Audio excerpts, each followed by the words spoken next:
راہ مطلوب پہ چلا ہم کو، راہ مطلوب نحمدہ و نصلی علی رسولہ الکریم، اما بعد فاعوذ باللہ من الشیطان الرجیم، بسم اللہ الرحمن الرحیم۔ الہاکم التکاثر حتی زرتم المقابر، اور غفلت میں ڈال رکھا ہے تمہیں ایک دوسرے سے بڑھ کر مال کمانے کی حرص نے، یہاں تک کہ تم اپنی قبروں کو پہنچ جاؤ گے۔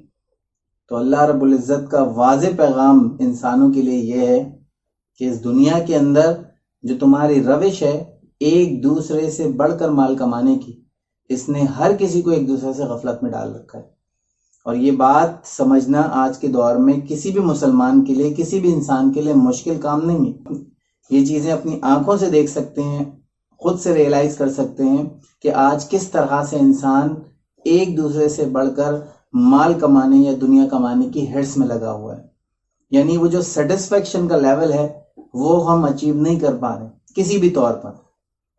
جس شخص کے پاس ایک گاڑی ہے وہ یہ کوشش کرتا ہے کہ دوسری آ جائے، جس کے پاس چھوٹی گاڑی ہے وہ یہ کوشش کرتا ہے بڑی آ جائے۔ میرے بھائیوں، یہ خواہش بری نہیں ہے، لیکن اللہ رب العزت نے جو کچھ ہمیں دیا ہے اس دیے ہوئے کے اوپر راضی ہو جانا، اس دیے ہوئے کے اوپر توکل کر لینا اللہ رب العزت کے نزدیک یہ بڑا ہی پسندیدہ عمل ہے۔ کیونکہ یہ یاد رکھیے گا کہ یہ جو دنیاوی معاملات ہیں، کیونکہ یاد رکھیے گا کہ یہ جو دنیا کا مال متاع ہے،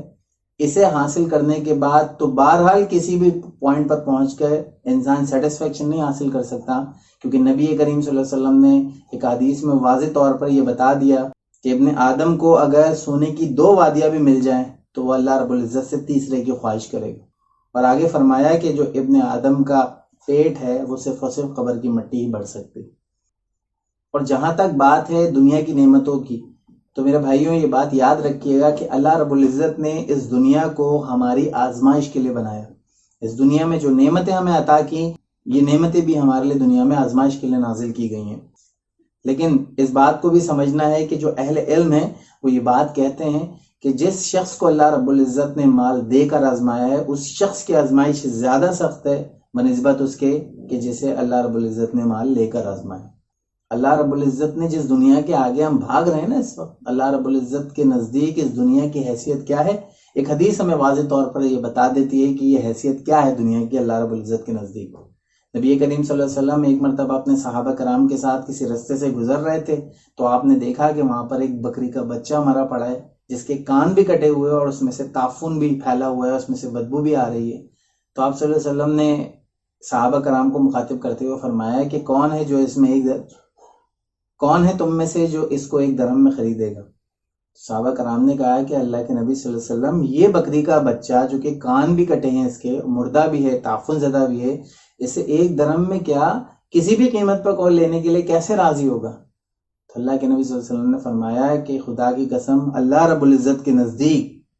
اس دنیا کی حیثیت اس بکری کے بچے سے بھی گئی گزری ہے۔ جی جناب، یہ حدیث آپ کو واضح طور پر یہ پیغام دیتی ہے کہ جس دنیا کے پیچھے آج ہم پاگلوں کی طرح بھاگ رہے ہیں، اللہ رب العزت کے نزدیک دنیا کی حیثیت کیا ہے۔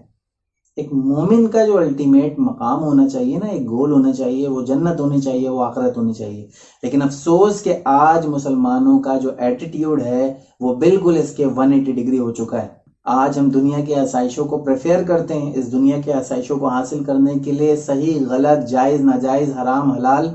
کسی چیز کی پرواہ نہیں کرتے۔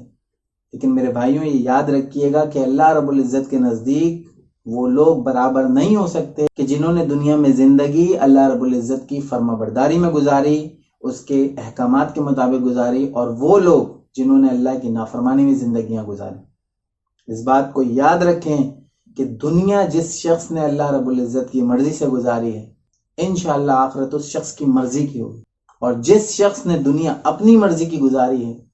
اپنی منمانیوں سے گزاری ہے، تو یہ یاد رکھیں کہ آخرت میں فیصلہ اللہ رب العزت نے کرنا ہے اس کا۔ ایک انتہائی افسوسناک ایٹیٹیوڈ جو مسلمانوں میں دیکھنے میں آتا ہے وہ یہ آتا ہے کہ جس چیز کا وعدہ اللہ رب العزت نے ہم سب سے کیا ہے، یعنی رزق کا، اس کے لیے ہم پاگلوں کی طرح بھاگ رہے ہیں، پاگلوں کی طرح اپنی زندگیاں کھپا رہے ہیں۔ اور جس چیز کا وعدہ اللہ نے نہیں کیا، یعنی جنت، اس چیز کی ہمیں کوئی پرواہ نہیں۔ اللہ کا وعدہ ہمارے لیے کیا سچا وعدہ نہیں ہے؟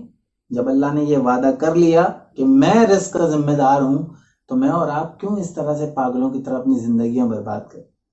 تو میں اور آپ کیوں اس طرح اپنی زندگیوں کو کھپا رہے ہیں، اپنی محنتوں کو، اپنے صلاحیتوں کو صرف اسی کام میں صرف کر رہے ہیں؟ نبی کریم صلی اللہ علیہ وسلم نے اسی وقت کے لیے فرمایا تھا کہ دیکھو میں اپنے بعد تمہارے لیے فقر کا خوف نہیں رکھتا، یعنی یہ خوف نہیں ہے مجھے کہ تمہارے اوپر فقر نازل ہو جائے گا، تمہارے اوپر مال کی تنگی ہو جائے گی، بلکہ آپ صلی اللہ علیہ وسلم نے فرمایا کہ تم پر دنیا کشادہ کر دی جائے گی، تمہیں مال و دولت عطا کر دیا جائے گا، دنیا کی ہر نعمت عطا کر دی جائے گی، لیکن پھر ہوگا کیا؟ پھر یہی ہوگا جو پچھلی قوموں کے ساتھ ہوتا ہے، تم اس مال و دولت کی وجہ سے فتنے میں پڑ جاؤ گے، آزمائش میں پڑ جاؤ گے، اور ایک دوسرے سے بڑھ چڑھ کر مال کمانے کی کوشش کرو گے، اور بالآخر اسی طرح سے تباہ و برباد ہو جاؤ گے جس طرح سے پچھلی قومیں تباہ و برباد ہو گئی۔ یہ جو قرآن ہمیں بتاتا ہے نا کہ لقد کان لکم فی رسول اللہ اسوۃ الحسنہ، کہ محمد صلی اللہ علیہ وسلم کی زندگی تمہارے لیے بہترین نمونہ ہے، تو یہ کہا اس وجہ سے جاتا ہے کہ ہر مسلمان کو یہ چاہیے کہ نبی کریم صلی اللہ علیہ وسلم کی زندگی کو سٹڈی کریں، آپ کی سیرت کا مطالعہ کریں، اور یہ دیکھیں کہ آپ صلی اللہ علیہ وسلم کی زندگی کس طرح سے گزری۔ وہ وقت جب مسلمانوں کے پاس مال و دولت کی فراہمی تھی، اس وقت کے بارے میں بھی اما عائشہ رضی اللہ تعالیٰ عنہ فرماتی ہیں کہ مدینہ آنے کے بعد سے نبی کریم صلی اللہ علیہ وسلم کی وفات تک 3 راتیں بھی ایسی نہیں گزری کہ جب آپ نے سیر ہو کر روٹی کھائی ہو، پیٹ بھر کر روٹی کھائی ہو۔ یعنی اما عائشہ فرماتی ہیں کہ 3 مہینے ایسے گزر جایا کرتے تھے کہ آپ صلی اللہ علیہ وسلم کے گھر میں چولہا نہیں جلا کرتا تھا، صرف 2 کالی چیزوں پر گزارا ہوتا تھا، ایک پانی اور دوسرا کھجور۔ نبی کریم صلی اللہ علیہ وسلم اللہ سے دعا کرتے، اپنے لیے دنیا کی نعمتوں مانگتے تو احد پہاڑ سونے کا نہیں بنا دیتا اللہ رب العزت، لیکن نہیں، میرے نبی نے تو یہ خواہش کی کہ اللہ محمد اور آل محمد کو بس اتنا رزق دینا کہ سانسوں کے ساتھ جسم کا رابطہ برقرار رہے۔ میرے بھائیوں، مومن کا یہ ایٹیٹیوڈ نہیں ہوتا کبھی بھی۔ مومن کے ایٹیٹیوڈ کے بارے میں تو نبی کریم صلی اللہ علیہ وسلم نے فرمایا کہ دنیا مومن کے لیے قید خانہ ہے اور کافر کے لیے جنت ہے۔ یعنی قید خانے کے اندر کبھی بھی کوئی شخص آرام و سکون کے ساتھ نہیں رہتا، کوئی شخص جو ہے عیاشی کے ساتھ زندگیاں نہیں گزارتا، بلکہ وہ قید خانے کے اندر تو ایک ایک دن گنتا ہے کہ کس طرح سے یہ قید میری پوری ہو اور میں جلدی سے اس قید سے آزاد ہوں۔ تو مومن کی تو آپ صلی اللہ علیہ وسلم نے یہی حالت بتائی کہ اس کے لیے یہ قید خانہ ہے، اور جنت کا معاملہ ہے کافر کے لیے، کیونکہ اللہ رب العزت دنیا کے اندر ہی تمام وہ نعمتیں اسے عطا کر دیں گے، آخرت میں اس کے لیے کوئی حصہ نہیں۔ فیصلہ مجھے اور آپ کو کرنا ہے کہ ہمیں دنیا کی نعمتیں چاہیے یا اللہ رب العزت کی جنت کی نعمتیں، اور اس کے لیے ایک میانہ روی کا رستہ اختیار کرنے کی ضرورت ہے، جس کی گائیڈنس نبی کریم صلی اللہ علیہ وسلم نے فرمائی۔ تو بس اس ویڈیو کی سعادت سے ایک میسج آپ سب لوگوں کے لیے ہے، جو سب سے پہلے اپنی ذات کے لیے ہے میری،